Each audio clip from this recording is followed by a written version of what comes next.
Logistics is the main element of defense for the front, said the Ukrainian military. Every step is thought through so that units do not run the risk of falling under attack from enemy kamikaze drones, of which there are a lot here, especially on the front line where the shelling does not stop.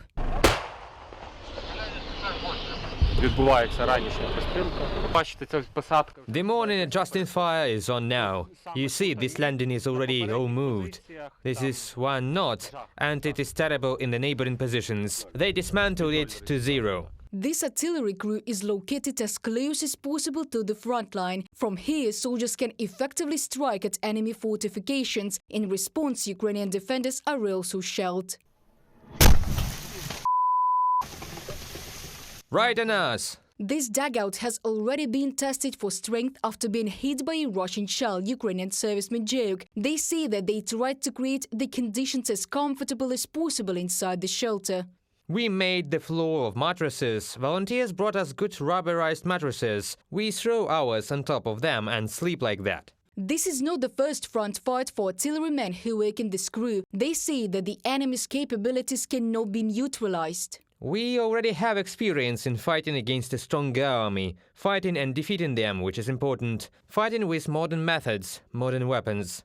The internal routine in these positions is simple. The soldiers carefully monitor the camouflage of the artillery installations, and they pay the most attention to it at this time of year. There is more of a war of drones. They fly in very often. You see, the main parts of the gun are protected. It rises up when firing and goes down in a waiting position.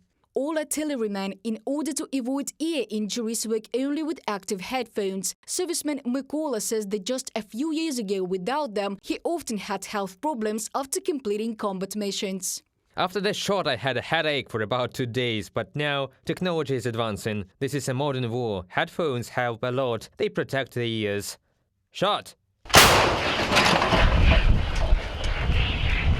Artillerymen fire in short bursts to make it more difficult for the enemy to track their crew. Our main targets are mortars, SPGs, openly deployed infantry groups. That's what we mainly work on. There are also tanks, infantry fighting vehicles, but these are more rare targets. Immediately after each shot, the artillerymen camouflage the installation and descend into cover. They say they used to keep track of how many Russian targets were hit and how many shots were fired, but they stopped after 1,000. The soldiers say they have something to be proud of, namely the defense of Ukrainian land. Reported by Diana Kolesnik, Alona Gramova, UATV News.